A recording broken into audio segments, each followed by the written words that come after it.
Okay fine. Periodic টেবিলে কি কি ছিল একবার কুইকলি গো থ্রু করে দিচ্ছি যাতে মাথায় ঢুকে যায় পুরোটা, একদম জাস্ট পুরোটা ব্যাকআপ হয়ে যায়। পিরিয়ডিক টেবিল চ্যাপ্টারটাতে আমরা কি কি পড়েছিলাম, স্টার্ট হয়েছিল ডোবেরাইনার ল থেকে।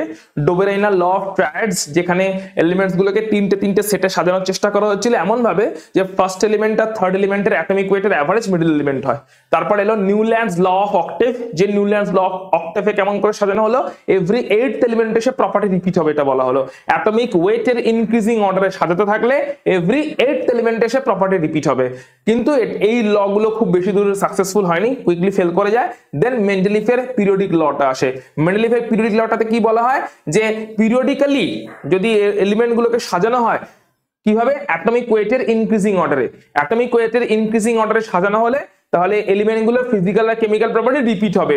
নিউল্যান্ড বললো 8টার পরে রিপিট হবে, মেন্ডেলিফ 8টা কথাটাকে উড়িয়ে দিল, শুধু রিপিট হবে বলে দিল। 8টার পরে, 2টার পরে, 18টার পরে, 32টার পরে উড়িয়ে দিল কথাটাকে। অর্থাৎ বললো অ্যাটমিক ওয়েটের ইনক্রিজিং অর্ডারে সাজালে ফিজিক্যাল আর chemical property of the elements repeat হবে, দ্যাটস ইট, এটুকু বলে ছেড়ে দিল। ক্লিয়ার? এরপরে মেন্ডেলিফের লয়ের কিছু ড্রব্যাকস ছিল, কিছু লিমিটেশনস ছিল, কিছু মেরিটস ছিল, সেগুলো ডিসকাস করেছিলাম। তারপরে এলো মডার্ন ল। মোজলে বললেন যে না, অ্যাটমিক ওয়েট নয়, অ্যাটমিক নাম্বার হচ্ছে মোর ফান্ডামেন্টাল প্রপার্টি। তাই যদি সাজাতেই হয় তাহলে অ্যাটমিক নাম্বারের ইনক্রিজিং অর্ডারে সাজানো হোক। অ্যাটমিক নাম্বারের ইনক্রিজিং অর্ডারে যদি এলিমেন্টদের সাজানো হয় তাহলে একইভাবে ফিজিক্যাল আর কেমিক্যাল প্রপার্টি রিপিট হবে, এটা সার্টেন ইন্টারভ্যালের পরে রিপিট হবে। এটা হলো মডার্ন পিরিয়ডিক ল। তারপরে বেস করে এলো পিরিয়ডিক টেবিলটা, যে টেবিলটাকে মেনলি একটা হাউজিং কমপ্লেক্সের মতন দেখতে। এখানে আছে এস ব্লক, মাঝখানে ডি ব্লক, এখানে পি ব্লক, আর নিচে F block.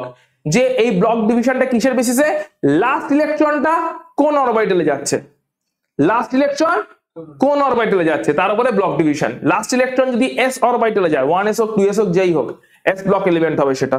Last electron P অরবিটালে গেলে পি ব্লক এলিমেন্ট, ডি অরবিটালে গেলে ডি ব্লক এলিমেন্ট, এফ অরবিটালে গেলে এফ ব্লক এলিমেন্ট। এইভাবে পুরো পিরিয়ডিক টেবিলটাকে ব্লক ডিভিশনের থ্রু দিয়ে ক্লাসিফিকেশন করা হলো। জেনারেল কনফিগারেশন গুলো একবার বলো দেখি। এস ব্লকের জেনারেল কনফিগারেশন,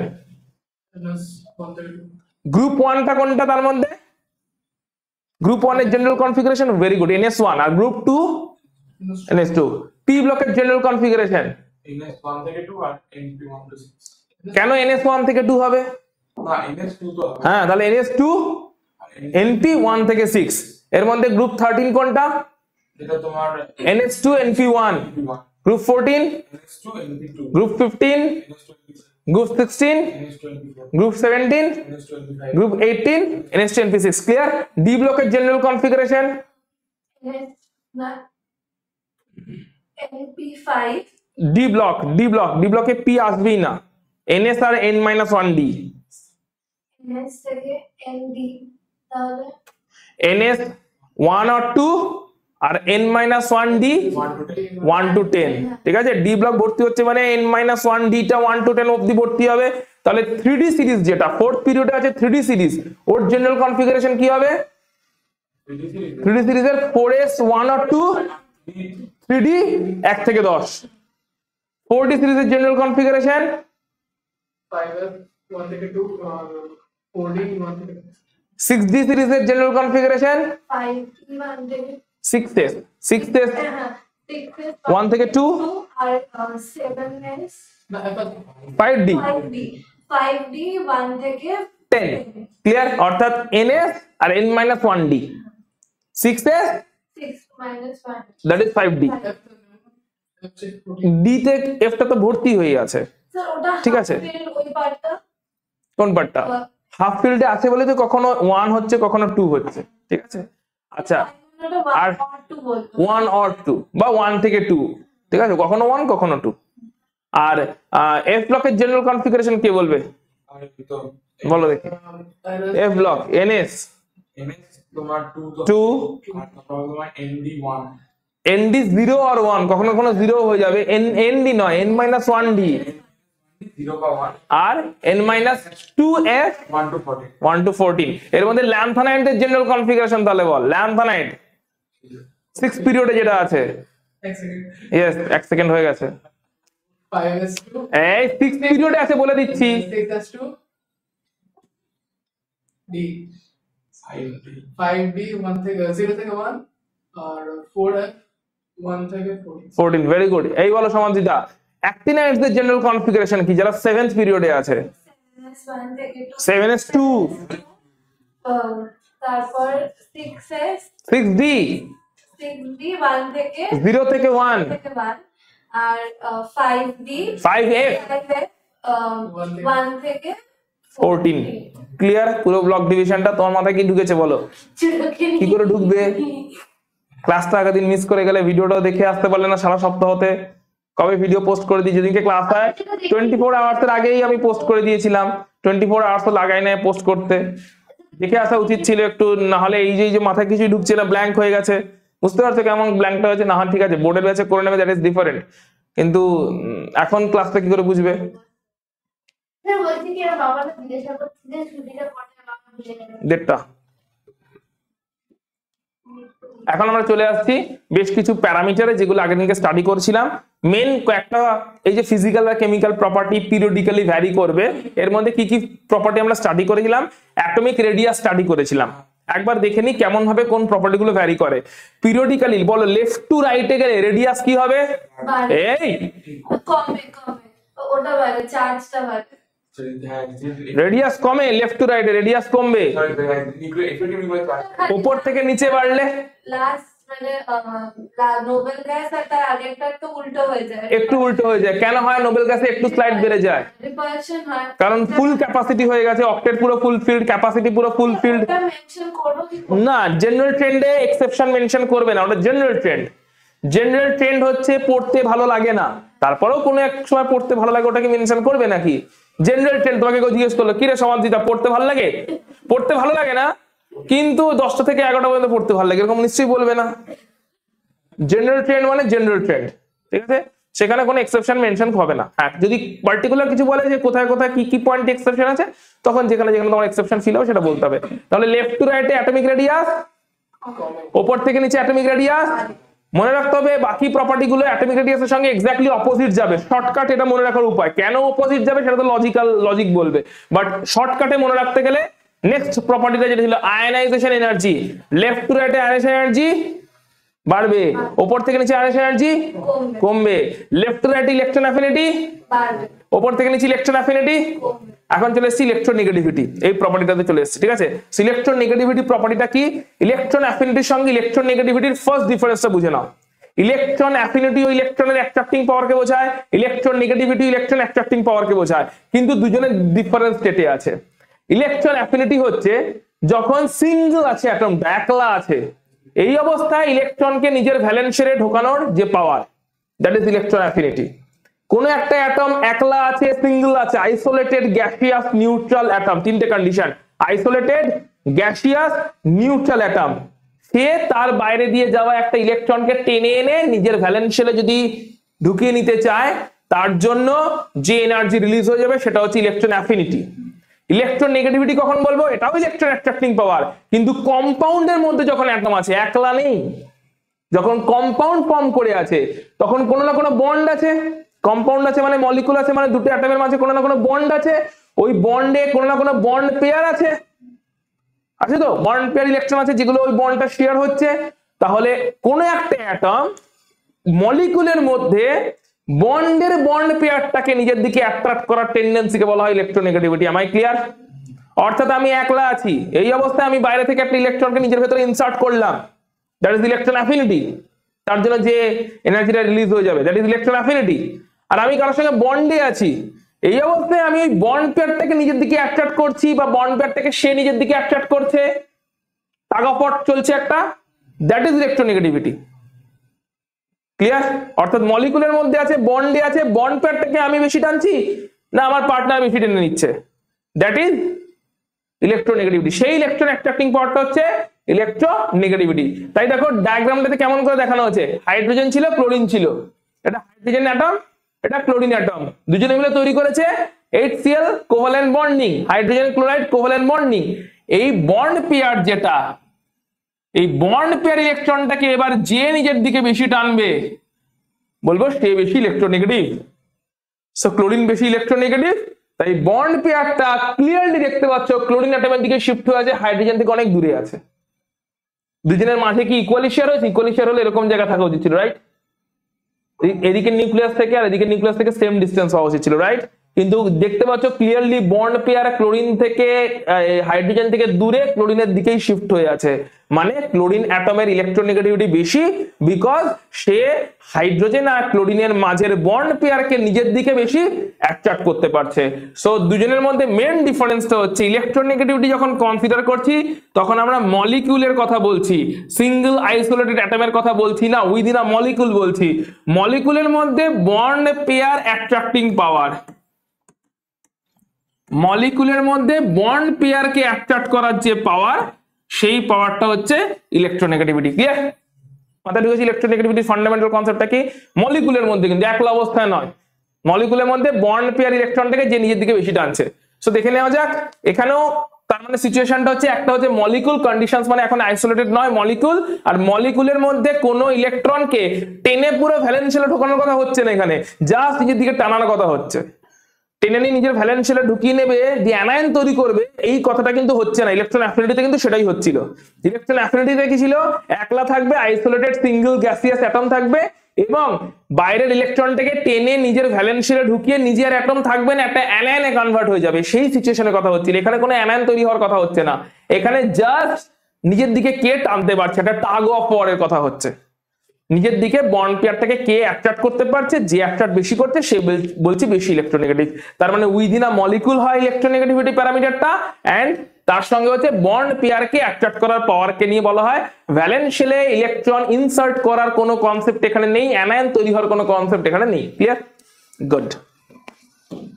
সো দেখে নেওয়া যাক অ্যাক্রস দ্য পিরিয়ড আর ডাউন দ্য গ্রুপ কেমন হবে। সো অ্যাক্রস দ্য পিরিয়ড বড় লেফট থেকে রাইটে যত যাবো, অ্যাক্রস দ্য পিরিয়ডে মানে লেফট থেকে যত রাইটে যাব, একটা একটা করে বলো। নিউক্লিয়ার চার্জ বাড়বে কি বাড়বে না? Effective nuclear charge Z star, number of proton একে একে বাড়ছে লেফট টু রাইটে, তাহলে নিউক্লিয়ার চার্জও বাড়বে। নিউক্লিয়ার চার্জ বাড়ছে কিন্তু শেল নাম্বার কনস্ট্যান্ট থাকছে, হ্যাঁ কি না? ওই একই শেলে ইলেকট্রন গুলো ঢুকছে, সেকেন্ড পিরিয়ডের সমস্ত ইলেকট্রন সেকেন্ড 2 নম্বর শেলে ঢুকছে, থার্ড পিরিয়ডের সমস্ত ইলেকট্রন 3 নম্বর শেলে ঢুকছে, 3s এ হোক বা 3p তে হোক, 2s এ হোক বা 2p তে হোক। So shell number constant, nuclear charge বাড়ছে, রেডিয়াস তাহলে রেডিয়াস যদি কমে যায়, রেডিয়াস কমছে, তাহলে বলো ওই অ্যাটমটার যত লেফট টু রাইটে যাচ্ছি অ্যাটমটার বন্ড পেয়ারকে অ্যাট্রাক্টিং পাওয়ার বাড়ছে না কমছে? এফেক্টিভ নিউক্লিয়ার চার্জ বাড়ছে, শেল একই জায়গায় আসছে, তার মানে আলটিমেটলি রেডিয়াসটা ক্লোজড হয়ে যাচ্ছে, তাহলে এই নিউক্লিয়াসটার বন্ড পেয়ারকে attracting power, that is electronegativity. Clear? Left to রাইটে কি হচ্ছে? মাথায় ঢুকেছে? ওপর থেকে নিচে কি হচ্ছে বলো? ডাউন দা গ্রুপ কি হচ্ছে?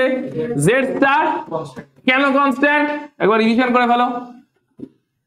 Z স্টার কেন কনস্ট্যান্ট? দুটো অপোজিং ফ্যাক্টর কাজ করছে, শেলে আসেনি এখনো। প্রথম ফ্যাক্টরটা হচ্ছে ওপর থেকে নিচে Z বাড়ে কি কমে? অ্যাটমিক নাম্বার বাড়ে কি কমে? বাড়ে। Lithium, sodium, potassium, rubidium, caesium, francium atomic number কিন্তু বাড়ছে। অ্যাটমিক নাম্বার বাড়লে অ্যাট্রাকশন বাড়ার কথা কি কথা নয়, কিন্তু সঙ্গে আর কি বাড়ছে যেটা অ্যাট্রাকশনকে বাড়তে দিচ্ছে না?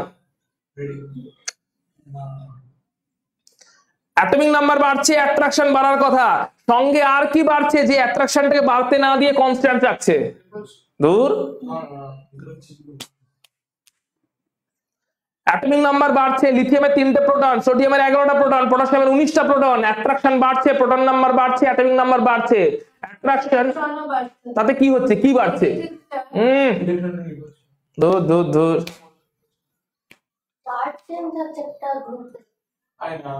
ওপর থেকে নিচে অ্যাটমিক নাম্বার বাড়ছে, নাম্বার অফ প্রোটন বাড়ছে, অ্যাট্রাকশন বাড়ার কথা, কিন্তু বলছি অ্যাট্রাকশন নাকি কনস্ট্যান্ট থাকছে। কি এর একটা অপোজ করছে ওই ফ্যাক্টরটাকে? Screening effect. Screening effect oppose করছে মাঝখানে। এই জন্য জিজ্ঞেস করলাম, তুই বললি না ইলেকট্রন বাড়ছে, ইলেকট্রন বাড়াতে কি হচ্ছে?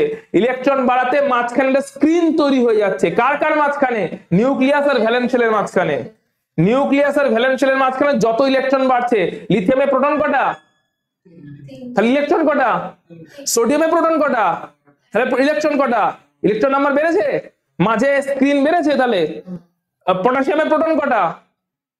19টা, তাহলে ইলেকট্রন কটা?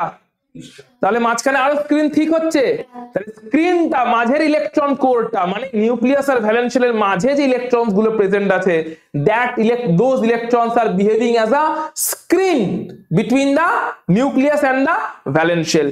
কার কার মাঝে? নিউক্লিয়াসের ভ্যালেন্স শেলের মাঝে ইলেকট্রন গুলো একটা স্ক্রিন হিসেবে বিহেভ করছে, যে স্ক্রিনটা যত থিক হতে চলেছে ইলেকট্রন বাড়ার সঙ্গে সঙ্গে তত নিউক্লিয়াসের অ্যাট্রাকশন ফোর্স ভ্যালেন্স শেলে কমতে যাচ্ছে, কম হতে যাচ্ছে। তার মানে এই দুটো অপোজিং ফ্যাক্টর। প্রোটন নাম্বার বাড়ছে বলে অ্যাট্রাকশন বাড়ার কথা, কিন্তু স্ক্রিনটাও ঠিক হচ্ছে, স্ক্রিনিং এফেক্টও বাড়ছে, তাই ভ্যালেন্স শেলে অ্যাট্রাকশন অবধি পৌঁছচ্ছে না, নিউক্লিয়াসের অ্যাট্রাকশনটা ভ্যালেন্স শেল অবধি পৌঁছচ্ছেই না। এই দুটো অপোজিং ফ্যাক্টর আলটিমেটলি নিউক্লিয়ার চার্জকে কনস্ট্যান্ট রেখে দিচ্ছে, কিন্তু শেল নাম্বার তো বাড়ছে, দূরে দূরে দূরে দূরে নতুন নতুন শেল তো অ্যাড হচ্ছে, লিথিয়াম থেকে সোডিয়াম, সোডিয়াম থেকে পটাশিয়াম, একটা একটা করে শেল তো অ্যাড হচ্ছে। তাহলে আলটিমেটলি ভার্চুয়ালি এটা কনস্ট্যান্ট হয়ে যাচ্ছে, নিউক্লিয়ার চার্জ কনস্ট্যান্ট হয়ে যাচ্ছে। নিউক্লিয়ার চার্জ কনস্ট্যান্ট হয়ে যাচ্ছে কেন? প্রোটন নাম্বার বেড়েছিল কিন্তু সঙ্গে স্ক্রিনিং এফেক্টও বেড়েছিল, এবং এই দুটো অপোজিং ফ্যাক্টর একে অপরকে ক্যান্সেল আউট করেছিল, তাই এটা আলটিমেটলি কনস্ট্যান্ট হয়ে গেছিল। কিন্তু শেল নাম্বার বেড়ে যাচ্ছে, রেডিয়াস তাহলে আলটিমেটলি বাড়বে, রাইট? শেল নাম্বার বাড়া মানে দূরে দূরে নতুন নতুন শেল অ্যাড হওয়া, কিন্তু সেই শেলকে অ্যাট্রাক্ট করার জন্য এফেক্টিভ নিউক্লিয়ার চার্জে কোনো বাড়ছে না, কনস্ট্যান্ট থাকছে, তাহলে রেডিয়াস বাড়ছে। রেডিয়াস যদি বাড়তে থাকে তাহলে ওই একটা অ্যাটমের বন্ড পেয়ারকে অ্যাট্রাক্ট করার টেন্ডেন্সি বাড়বে না কমবে? দ্যাট ইজ ইলেকট্রোনেগেটিভিটি ড্রপ করবে, ঠিক আছে? কারণ এটা কনস্ট্যান্ট, দূরে দূরে নতুন নতুন শেল অ্যাড হচ্ছে, রেডিয়াস বেড়ে গেছে, অবভিয়াসলি বন্ড পেয়ারকে অ্যাট্রাক্ট করতে পারবে না অতটা, and electronegativity down the group কমবে। তার মানে রেডিয়াসের সঙ্গে বাকি তিনটে ফ্যাক্টর অপোজিটে যাচ্ছে, রেডিয়াস খালি লেফট টু রাইটে কমছে, ওপর থেকে নিচে বাড়ছে, বাকি তিনটে ইলেকট্রন অ্যাফিনিটি, ইলেকট্রোনেগেটিভিটি এবং আয়নাইজেশন এনার্জি লেফট টু রাইটে বাড়ে, ওপর থেকে নিচে কমে। আমি ক্লিয়ার পুরোটা রেডিয়াস সিকোয়েন্সটা? Very good. চলে আসছে কি কি ফ্যাক্টর ইলেকট্রোনেগেটিভিটিকে ডিসাইড করছে। ফ্যাক্টর নাম্বার 1 নিউক্লিয়ার চার্জ, বলো বাড়লে ইলেকট্রোনেগেটিভিটি বাড়বে না কমবে?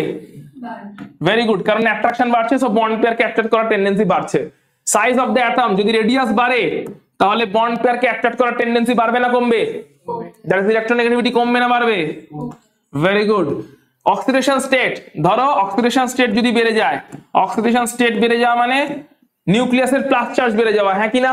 For example oxidation state +2 and oxidation state +3, কার ইলেকট্রোনেগেটিভিটি বেশি? লো অক্সিডেশন স্টেটের ইলেকট্রন অ্যাট্রাক্টিং পাওয়ার বেশি, বন্ড পেয়ার অ্যাট্রাক্টিং পাওয়ার বেশি, না হাই অক্সিডেশন স্টেটের ইলেকট্রন অ্যাট্রাক্টিং পাওয়ার বেশি? অবভিয়াসলি Fe3+ এর ইলেকট্রোনেগেটিভিটি বেশি হবে। সো অক্সিডেশন স্টেট বেড়ে যাওয়া মানে ইলেকট্রোনেগেটিভিটিও বেড়ে যাওয়া, কারণ যার অক্সিডেশন স্টেট বেশি, যার প্লাস চার্জের অ্যামাউন্ট বেশি, যার নিউক্লিয়াসে অবভিয়াসলি তার তোমার বেশি হবে, ঠিক আছে? Electronegativity. Hybridization, this is a important factor, কিন্তু এই ফ্যাক্টরটা এক্ষুনি আমরা ডিসকাস করতে অতটা মনে আছে? হাইব্রিডাইজেশন মোটামুটি, সো তোর একটু বুঝতে অসুবিধা হতে পারে, কারণ হাইব্রিডাইজেশন পার্টটা কেমিক্যাল বন্ডিং এ আছে, ঠিক আছে? কেমিক্যাল বন্ডিংটা এখন আমরা পড়িনি, একটু অসুবিধা হতে পারে, জাস্ট তাও একটু দেখে নাও। 3-4 রকমের হাইব্রিডাইজেশন হতে পারে, sp, sp2, sp3, আরো কিছু কিছু হতে পারে, কোঅর্ডিনেশন কম্পাউন্ডস এ পড়েছো, বাট সেগুলোতে যাচ্ছি না এখন। সো এই তিনটে রেসপেক্টে আপাতত দেখছি কি হাইব্রিডেশন গুলো। আমরা দেখেছি তো বিভিন্ন রকমের অরবিটাল আছে, অ্যাটমিক স্ট্রাকচারে পড়েছি কি sp, এই সমস্ত অরবিটাল গুলো আছে। ফর এক্সাম্পল ইলেকট্রনিক কনফিগারেশন কি কারণ মনে আছে? কার্বনের ইলেকট্রনিক কনফিগারেশন কি বলতে পারবি? কার্বন কার্বনের অ্যাটমিক নাম্বার কত? 12, অ্যাটমিক নাম্বার, ও সরি 6, তাহলে ইলেকট্রনিক কনফিগারেশন কি হবে বল? 2, বলছি 2, এটা বাচ্চা বেলার কনফিগারেশন ছিল, বড় বেলার কনফিগারেশনটা বল এবার। বাবা তাহলে ভাবতে হবে 1:2, 1 এ দুটো, 2:2, হ্যাঁ বলে এক একে করো, এক একে করে খাতা নিয়ে বলো, খাতা নাও। এই টোটাল 6 আর 2p6,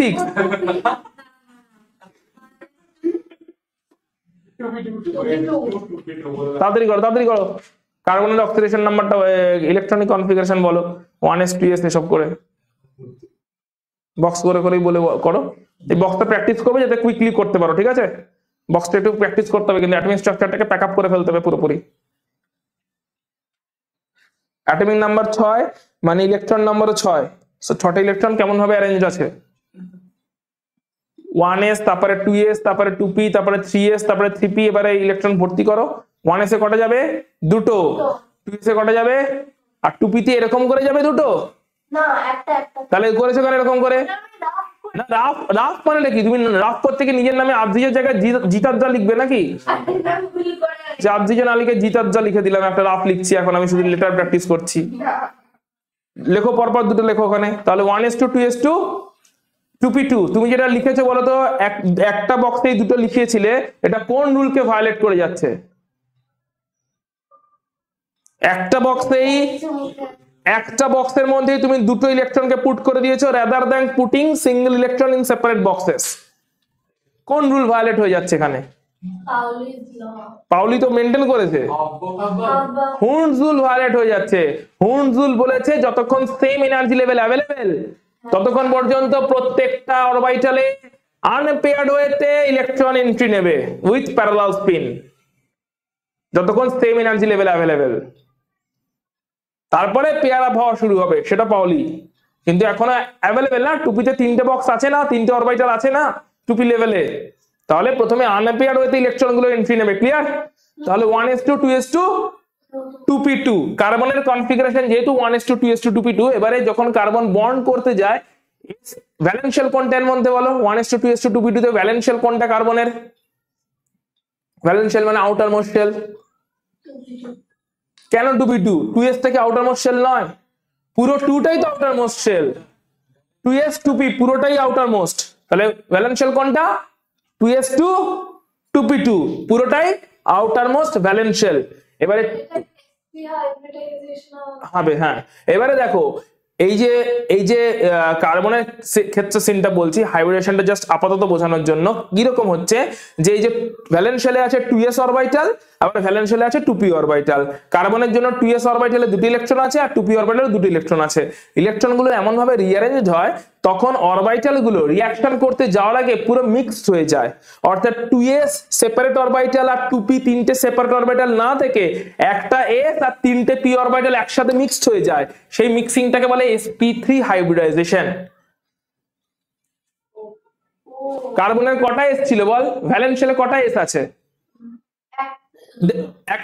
s অরবিটাল কটা আছে? একটা, 2s টা, তার মধ্যে ইলেকট্রন দুটো আছে, বাট 2s অরবিটাল আছে। আর 2p কটা আছে? 2p অরবিটাল কটা আছে কার্বনের? তিনটে, যার মধ্যে দুটো ইলেকট্রন আছে। তাহলে 2s অরবিটাল আছে একটা আর 2p অরবিটাল আছে, এইগুলো মিক্স হয়ে যায় before going for the reaction, তখন আমরা বলি sp3 হাইব্রিডাইজেশন। একটা s তিনটে p মিক্সড হয়ে গেলে sp3, একটা s দুটো p মিক্সড হয়ে গেল sp2, এক্ষেত্রে একটা p পড়ে থাকবে। একটা s একটা p মিক্সড হয়ে গেছে sp, এক্ষেত্রে দুটো p পড়ে থাকবে। ক্লিয়ার? হাইব্রিডেশনের পয়েন্টটা before going for the reaction atom গুলো নিজেদের মধ্যে এই রিঅ্যারেঞ্জমেন্টটা করে। কেন? তো কি হয়েছে, কিন্তু অরবিটাল গুলো মিক্স হয়ে যাবে, ঘরগুলো মিক্স হয়ে যাবে, ইলেকট্রন নেই তো কি আছে তাতে? ঠিক আছে, মাথায় ঢুকেছে? তাহলে বলো sp হাইব্রিডাইজেশন যদি হয় কটা অরবিটাল মিক্সিং হয়েছে? একটা s, তাহলে সেখানে s এর পার্সেন্টেজ কত? লিনিয়ার না? হ্যাঁ, জিওমেট্রি লিনিয়ার হবে।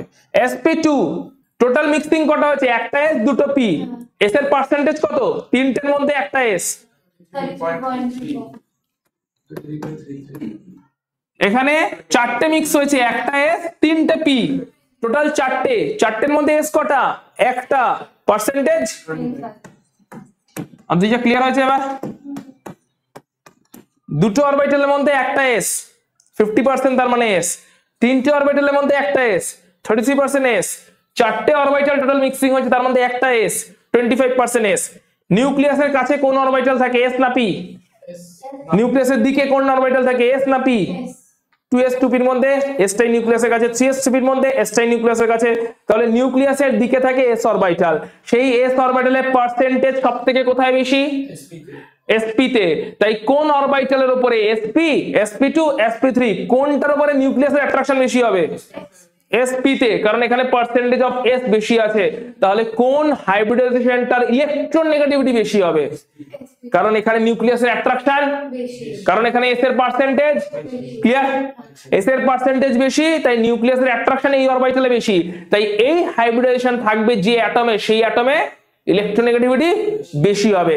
যদি এটা বুঝে থাকো তাহলে বলো carbon carbon single bond, carbon carbon double bond, carbon carbon triple bond. Carbon carbon single বন্ডে হাইব্রিডেশন থাকে কার্বনের sp3, কার্বন কার্বন ডাবল বন্ডে হাইব্রিডেশন থাকে sp2, আর ট্রিপল বন্ডে হাইব্রিডেশন থাকে অ্যালকাইনে sp। তাহলে তিনটেই কার্বন, বাট কোন কার্বনটা বেশি ইলেকট্রোনেগেটিভ? অ্যালকাইনের কার্বন বেশি ইলেকট্রোনেগেটিভ।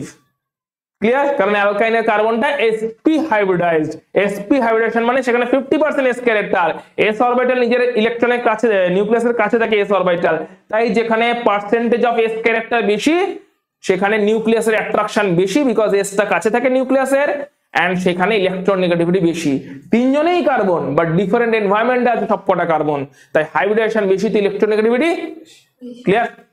যদি ওই sp2d2 যেটা স্ট্রেন্থ প্ল্যানার বা sp3d2 হয়, তো সেখানে আমরা d8 টাকেও কনসিডার করব, দিয়ে দেখবো সেখানে পার্সেন্টেজ অফ s কেমন আছে। তারপর তো ওখান থেকে আমরা দেখবো যে পার্সেন্টেজ অফ s কেমন আছে, তারপর ওটার উপর ডিপেন্ড করবে ইলেকট্রন নেগেটিভিটি। তাহলে sp3d কটার মধ্যে? 5টার মধ্যে একটা s, আর sp3d2 6টার মধ্যে একটা s, তো অবভিয়াসলি যেখানে 5টার মধ্যে একটা s ক্যারেক্টার সেখানে ইলেকট্রন নেগেটিভিটি সেখানে বেশি হবে, কারণ s এর পার্সেন্টেজ সেখানেই বেশি থাকবে। জিওমেট্রি এখানে ম্যাটার করে না, এখানে হাইব্রিডেশনটাই ম্যাটার করছে।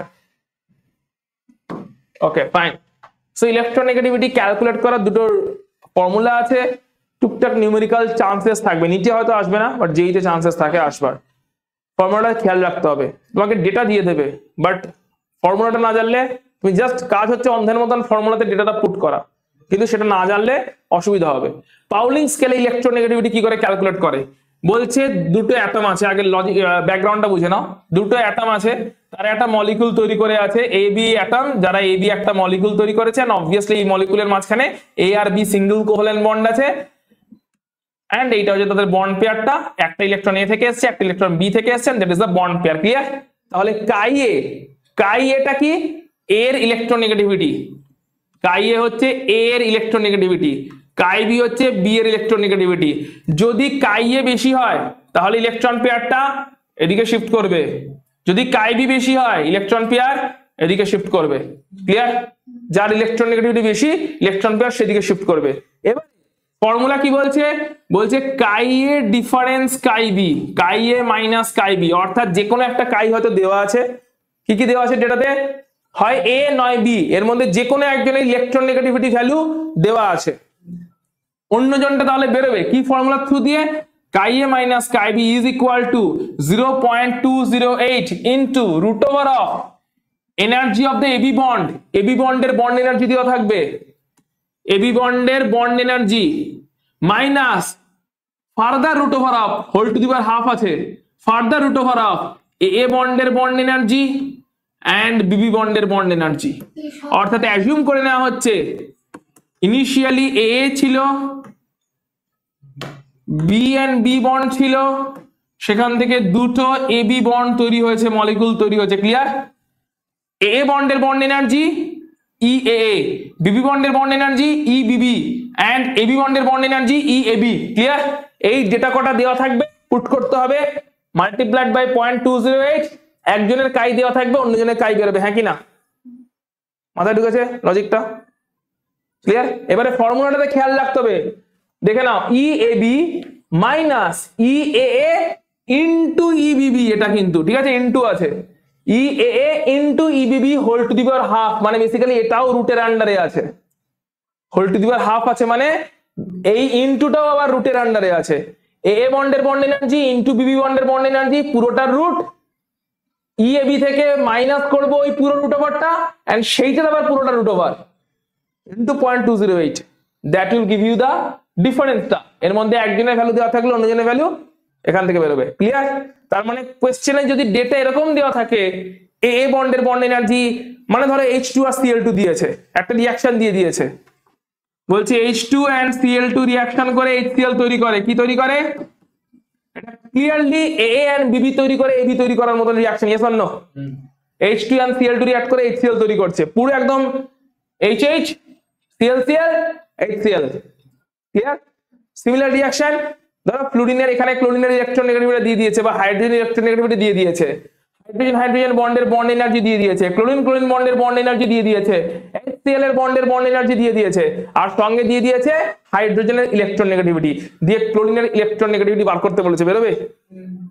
এখানে পুট করবে HCl এর বন্ড এনার্জি মাইনাস H2 এর বন্ড এনার্জি ইনটু Cl2 এর বন্ড এনার্জি, পুরোটা রুট ওভার, ওই রুটটাকে মাইনাস করছে এখান থেকে, তার আবার রুট করছো, ইনটু 0.208, সেটা হবে ডিফারেন্সটা। তার মধ্যে যদি হাইড্রোজেনের বন্ড ইলেকট্রোনেগেটিভিটি দেওয়া থাকে, ক্লোরিনেরটা বেরিয়ে যাবে সেখান থেকে।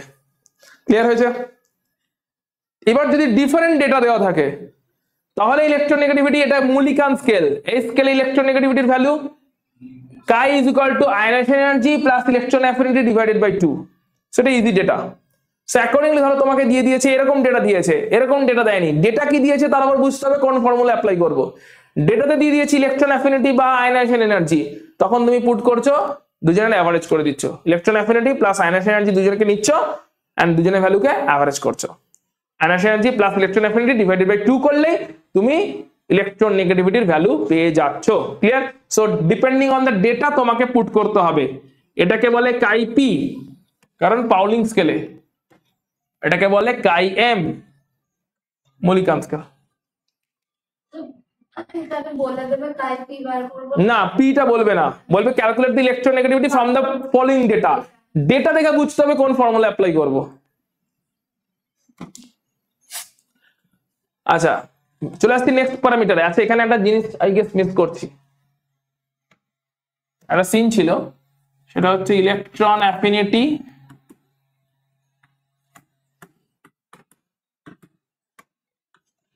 Versus electronegativity.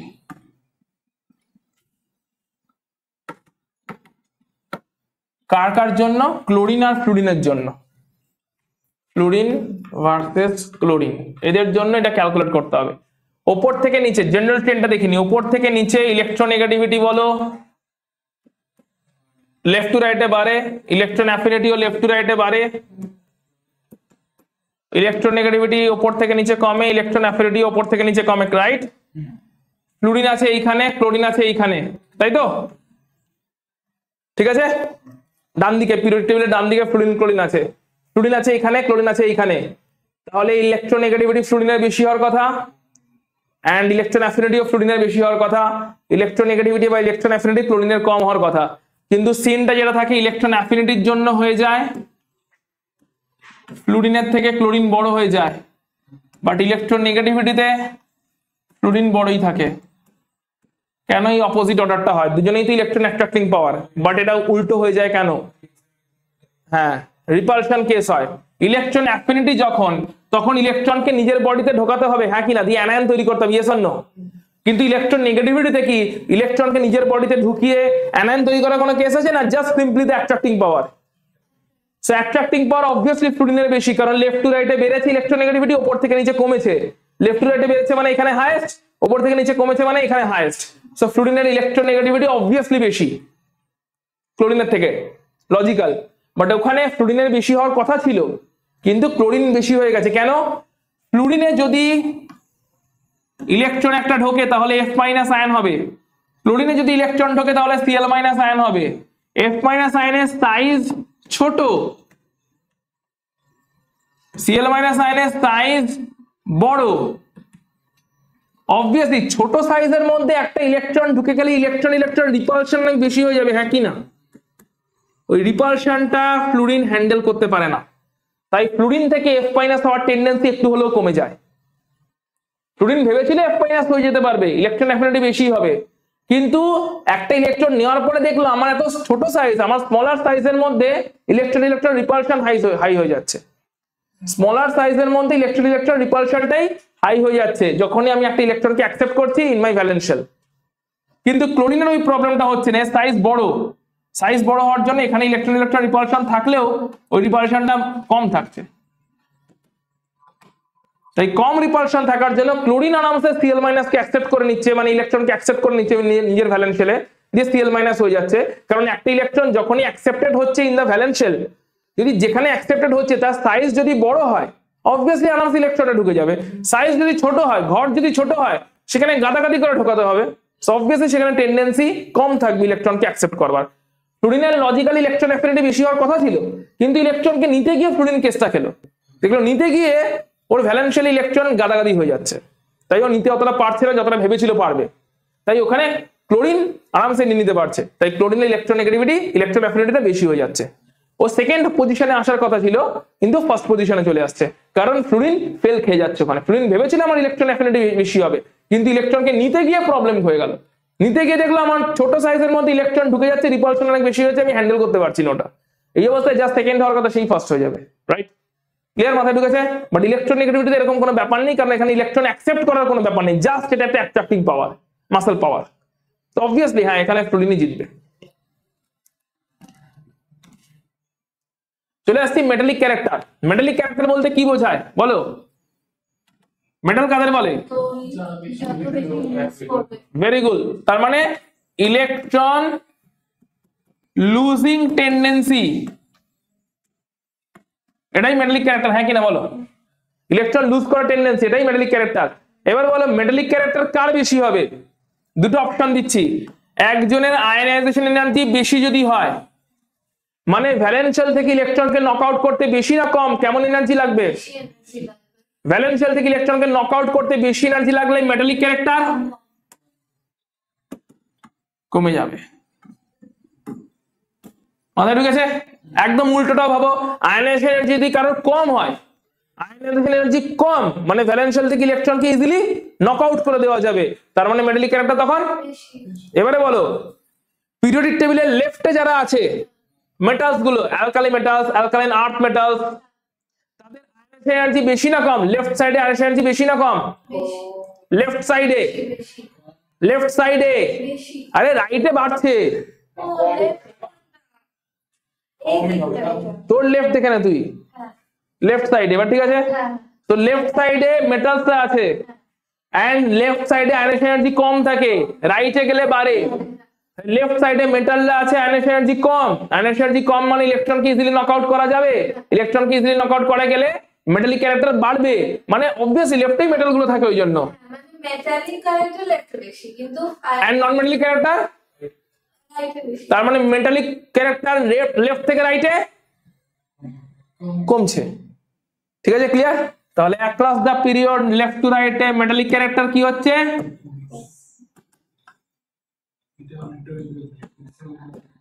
কারণ আয়নাইজেশন এনার্জি বাড়ছে, রেডিয়াসের ট্রেন্ড ফলো করলো, আয়নাইজেশন এনার্জি বাড়ছে, ইলেকট্রনকে নকআউট করতে বেশি এনার্জি লাগছে, সেই কারণে মেটালিক ক্যারেক্টার কমছে, কারণ মেটাল মানে নকআউট ইজিলি হতে হবে। ডাউন দা গ্রুপ তাহলে কি হয় বলো? Down the group ionisation energy কেমন হয়? তাহলে মেটালিক ক্যারেক্টার, তাহলে বলো উপরে আছে লিথিয়াম আর নিচে আছে সিজিয়াম, কে বেশি metallic? Obviously lithium soft metal, ঠিক আছে? সো বেশি মেটালিক। একবার এটা ভালো করে বুঝতে পারবে যদি গ্রুপ 14 এ চলে আসো। গ্রুপ 14 এ একদম উপরে কে? Group 14 carbon. আর কার্বনের গ্রুপটাতে কি কি আছে বলো? Carbon, silicon, germanium, tin, lead. তাহলে উপরের দিকে কারা? নন মেটাল গুলো, নিচের দিকে মেটাল চলে এসছে, হ্যাঁ কিনা? টিন, লেড দে আর মেটালস। উপর থেকে নিচে মেটালিক ক্যারেক্টার বাড়ছে। এটা গ্রুপ 1 এ অতটা বোঝা যায় না, lithium metal, caesium metal, but group 13 14 এ গিয়ে বোঝা যায়। উপরের দিকে সব নন মেটাল, নিচের দিকে সব মেটাল অ্যাপিয়ার করছে, টিন, লেড এগুলো চলে আসছে। নন মেটালিক ক্যারেক্টার তাহলে কি হবে? Just reverse. Clear? Very good. তো নন মেটাল কারা, ওদের কি ক্যারেক্টারিস্টিক্স বলো? ইলেকট্রন অ্যাকসেপ্টিং টেন্ডেন্সি থাকবে এদের, একদমই তাই হবে। ইলেকট্রন অ্যাকসেপ্টিং টেন্ডেন্সি কে বলে মেটালিক ক্যারেক্টার। তাহলে বলো অ্যাকসেপ্টিং টেন্ডেন্সি নিয়ে ডিল করছি মানে কোন প্যারামিটারকে নিয়ে আসবো? এ এ ই যেটা কি electron affinity. So electron affinity left to রাইটে কি হয়? মানে ইলেকট্রনকে নেওয়ার টেন্ডেন্সি বাড়বে, মানে non metallic character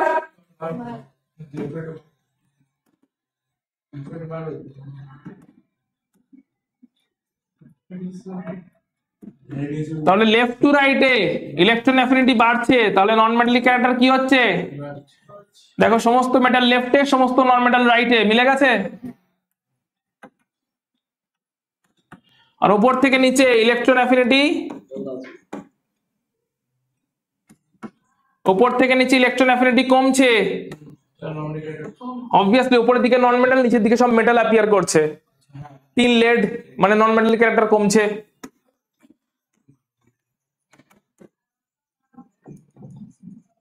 okay clear?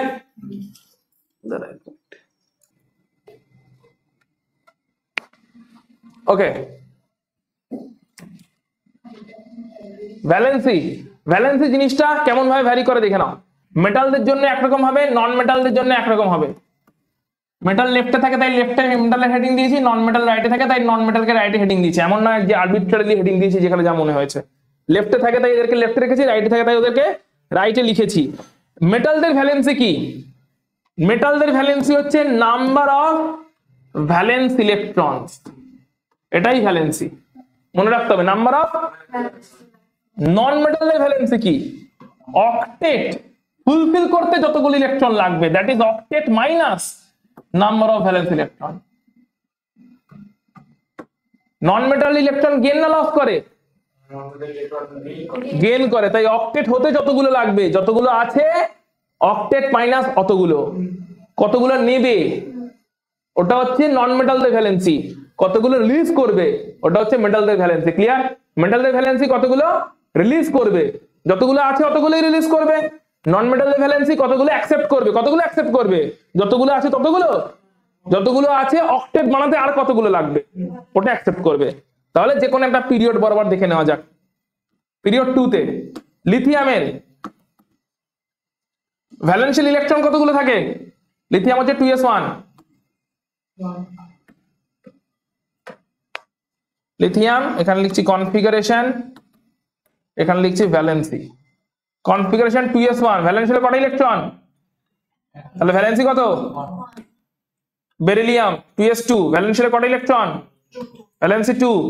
Boron 2s2 2p1, ভ্যালেন্সিয়াল তিনটে, ভ্যালেন্সি 3। তারপরে চলে আসছে কার্বন 2s2 2p2, একই ইলেকট্রন লস করে, এই তিনটে তো লস করে, তাই যতগুলো আছে সেটাই ভ্যালেন্সি বলে দিচ্ছি। ঠিক আছে, একটা আছে একটা লস করবে ওটাই ভ্যালেন্সি, দুটো আছে দুটো লস করবে ওটাই ভ্যালেন্সি, তিনটে আছে তিনটে লস করবে ওটাই ভ্যালেন্সি। বাট কার্বন তো নন মেটাল স্টার্ট হয়ে যাচ্ছে, কার্বন কি ইলেকট্রন লস করে না শেয়ার করে? এই চারটি ইলেকট্রন আছে ও চারটে শেয়ার করবে, তাই কার্বনের ভ্যালেন্সি 4, বাট এটা কোভ্যালেন্সি, এখানে শেয়ারিং শুরু হয়ে গেছে। কার্বনের পরে আছে নাইট্রোজেন 2s2 2p3, কটা আছে? 5টা, অক্টেট বানাতে গেলে গেন করবে ও, তাহলে 8 - 5 দ্যাট ইজ ভ্যালেন্সি 3। নাইট্রোজেনের পরে অক্সিজেন 2s2 2p4, 6টা আছে, তাহলে 8 - 6 দ্যাট ইজ 2। অক্টেট করতে গেলে ভ্যালেন্স ইলেকট্রন কতগুলো আছে? 6টা আছে টোটাল, 4 আর 2 6টা, অক্টেট করতে গেলে লাগবে আরো দুটো, সো 8 - 6 দ্যাট ইজ 2 হচ্ছে ভ্যালেন্সি। তারপরে কি আছে? ফ্লুরিন 2s2 2p5, টোটাল 7টা আছে, একটা লাগবে, তো একই তো, ফ্লুরিনের নিচেও যা আছে একই রকম হবে, তো আমরা তো লেফট টু রাইটে দেখছি। এন্ড এখানে হচ্ছে তোমার নিয়ন, অক্টেট ফুলফিল 2s2 2p6, তো 8 - 8 দ্যাট ইজ ভ্যালেন্সি 0। ঠিক আছে, তার মানে লেফট টু রাইটে ভ্যালেন্সি কি লিনিয়ার ট্রেন্ড কোনো ফলো করছে না? প্রথমে বাড়ছে, গ্রুপ 14 অবধি বাড়ছে, তারপরে আস্তে আস্তে আবার কমছে। So this is the valency trend across the period. উপর থেকে নিচে ভ্যালেন্সি সেম থাকে সেম গ্রুপে, 2s1 3s1 4s1 5s1 6s1 valency 1, 2s2 3s2 4s2 5s2 6s2 valency 2। So down the group valency remains constant, কিন্তু left to রাইটে valency linearly করে না move, প্রথমে বাড়ে তারপরে ডাউন হয়, প্রথমে বাড়ে তারপরে কমে। ডায়াগোনাল রিলেশনশিপ কি বলছে? এটা বলছে পিরিয়ড 2 আর পিরিয়ড 3 এর কিছু এলিমেন্টের মধ্যে একটা প্রপার্টির সিমিলারিটি দেখতে পাওয়া যায়। এমনিতে আমরা জানি down the group property same থাকে, লিথিয়াম সোডিয়াম প্রপার্টি সেম আমরা জানি, বেরিলিয়াম ম্যাগনেসিয়াম প্রপার্টি সেম জানি, কিন্তু পিরিয়ড 2 আর পিরিয়ড 3 এর মধ্যে ডায়াগোনালি সিচুয়েটেড কিছু এলিমেন্টের মধ্যে প্রপার্টি সিমিলারিটি দেখতে পাওয়া যায়। যেমন লিথিয়াম ম্যাগনেসিয়ামে প্রপার্টি সিমিলারিটি দেখতে পাওয়া যায়, বেরিলিয়াম অ্যালুমিনিয়ামে প্রপার্টি সিমিলারিটি দেখতে পাওয়া যায়, বোরন সিলিকনে প্রপার্টি সিমিলারিটি দেখতে পাওয়া যায়। ডায়াগোনালি সিচুয়েটেড পিরিয়ড 2 আর পিরিয়ড 3 এর মধ্যে এলিমেন্টস গুলোর প্রপার্টি সিমিলারিটিকে বলা হয় ডায়াগোনাল রিলেশনশিপ। এর কারণটা বুঝে নিতে হবে। দুটো ফ্যাক্টর আছে, একটা হচ্ছে রেডিয়াস, একটা হচ্ছে ইলেকট্রোনেগেটিভিটি। এই দুটো ফ্যাক্টর মেইনলি কেমিক্যাল প্রপার্টিকে ডিসাইড করে। কোন দুটো ফ্যাক্টর? রেডিয়াস আর ইলেকট্রোনেগেটিভিটি। দেখা যাক লেফট টু রাইটে বলো ইলেকট্রোনেগেটিভিটি বাড়ে না কমে? ওপর থেকে নিচে ইলেকট্রোনেগেটিভিটি বাড়ে না কমে? তাহলে বুদ্ধি করে বলো ডায়াগোনাল ইলেকট্রোনেগেটিভিটি কেমন থাকবে? ক্লিয়ার? লিথিয়াম থেকে বেরিলিয়ামে ইলেকট্রোনেগেটিভিটি বেড়েছে, বেরিলিয়াম থেকে ম্যাগনেসিয়াম ইলেকট্রোনেগেটিভিটি কমেছে, তাই লিথিয়াম থেকে ম্যাগনেসিয়াম ইলেকট্রোনেগেটিভিটি কনস্ট্যান্ট রয়ে গেছে। যেটা প্রপার্টি ডিসাইডিং ফ্যাক্টর ডায়াগোনালি সেটা কনস্ট্যান্ট, মানে প্রপার্টিও সিমিলার, ডায়াগোনাল রিলেশনশিপ। পিরিয়ড 2 আর পিরিয়ড 3 3 এর মধ্যেই দেখতে পাওয়া যায়, তারপরে দেখতে পাওয়া যায় না, তাই এটা খুব একটা ইম্পর্টেন্ট নয়, বাট জাস্ট বোঝানোর জন্য বলা হচ্ছে। একইভাবে রেডিয়াস লেফট টু রাইটে বলো কি হয়? উপর থেকে নিচে কি হয়? তাহলে ডায়াগোনালি, তাহলে রেডিয়াস এবং ইলেকট্রোনেগেটিভিটি দা কন্ট্রোলিং দুটো ফ্যাক্টরই ডায়াগোনালি কি থাকছে, তাই ওদের প্রপার্টিও। আরেকটা দেখে নাও, যেমন ধরো এখান থেকে এখানে রেডিয়াস কমেছে, রেডিয়াস বেড়েছে, তাহলে ডায়াগোনাল রেডিয়াস সেম রয়ে যাচ্ছে। ক্লিয়ার? এই রিলেশনশিপটাকে বলে ডায়াগোনাল রিলেশনশিপ। চলে আসছি, 3টা স্লাইড আছে I guess. Basicity of metal oxides, ভালো করে দেখবে মেটাল অক্সাইডস এর বেসিসিটি কেমন করে ভ্যারি করে। বেসিসিটি বুঝতে গেলে আগে বেসিসিটি লজিকটা বুঝতে হবে। বেসিসিটি বলতে আমরা মেইনলি মিন করছি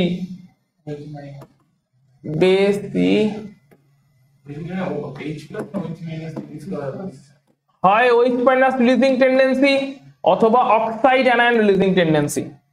OH মাইনাস আর O2 মাইনাস এই দুটো রিলিজ করার টেন্ডেন্সি বেশি হলে বেসিসিটি বেশি হবে।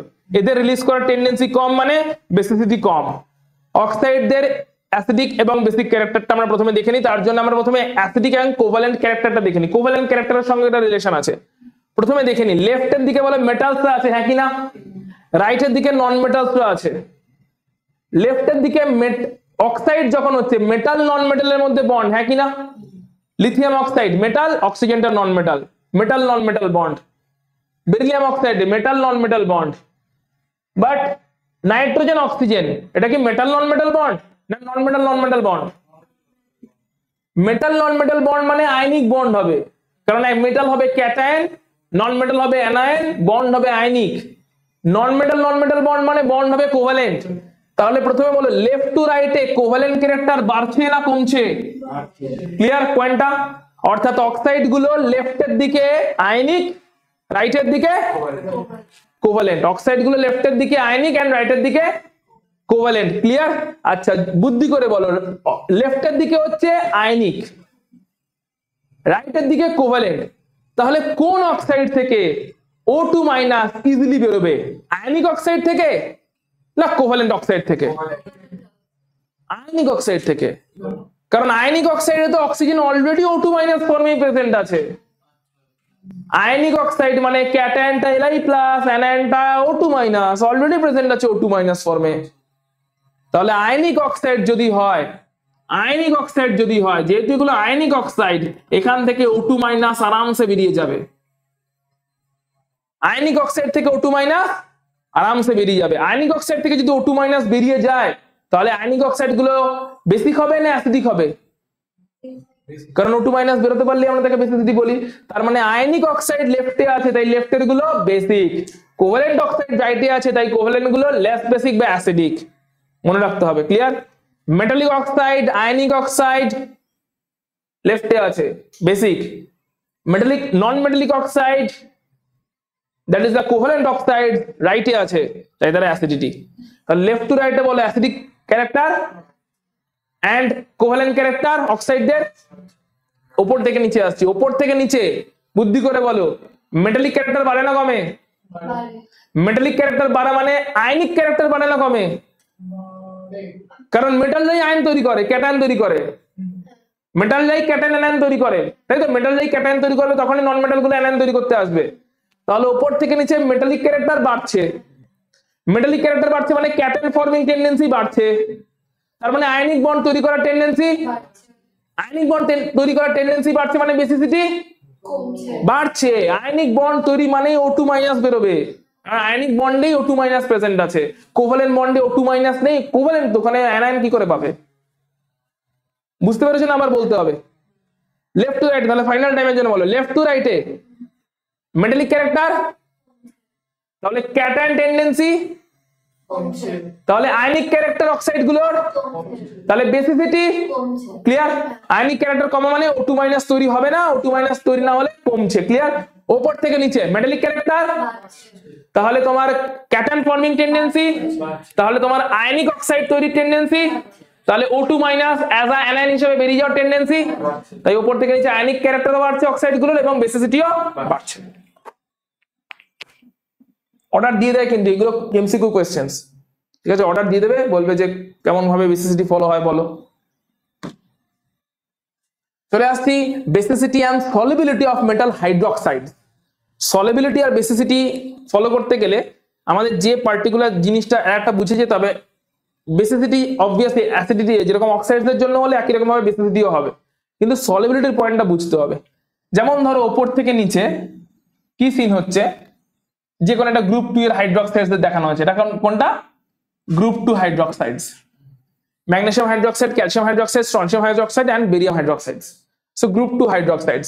এই গ্রুপ 2 হাইড্রোক্সাইডস এর কি হচ্ছে দেখো, উপর থেকে নিচে হাইড্রোক্সাইড অ্যানায়নটা হচ্ছে small size anion, small size anion. এবারে ক্যাটায়নটার সাইজ বলো উপর থেকে নিচে বাড়ছে কি কমছে? ক্লিয়ার? উপর থেকে নিচে ক্যাটায়নের সাইজ বাড়ে, অ্যাটমের সাইজ বাড়ে, এটার সাইজ বেড়ে যাচ্ছে, ঠিক আছে? তাহলে উপর থেকে নিচে ক্যাটায়নের সাইজ বাড়ছে। OH মাইনাসটা স্মল সাইজ ইন নেচার, কারণ অক্সিজেনও স্মল, হাইড্রোজেনও স্মল, তাহলে OH মাইনাস হচ্ছে small size anion.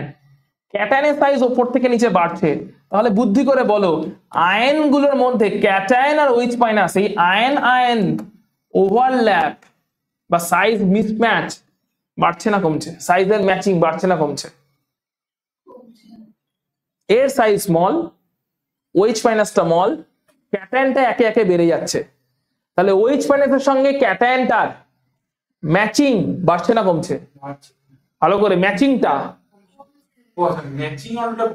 OH minus small size, Mg2 plus small size, OH minus small size, Ca2 plus size বেড়ে গেছে, OH minus small size, Sr2 plus size বেড়ে গেছে, OH minus small size, Ba2 plus size বেড়ে গেছে। So matching কমছে। Matching যদি কমে যায় তাহলে আয়ন আয়ন ওভারল্যাপ যদি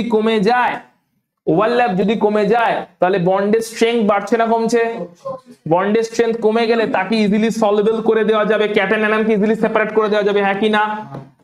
সলিবিলিটি ক্লিয়ার? হাইড্রোক্সাইডসদের জন্য সলিবিলিটির পয়েন্টটা ক্লিয়ার।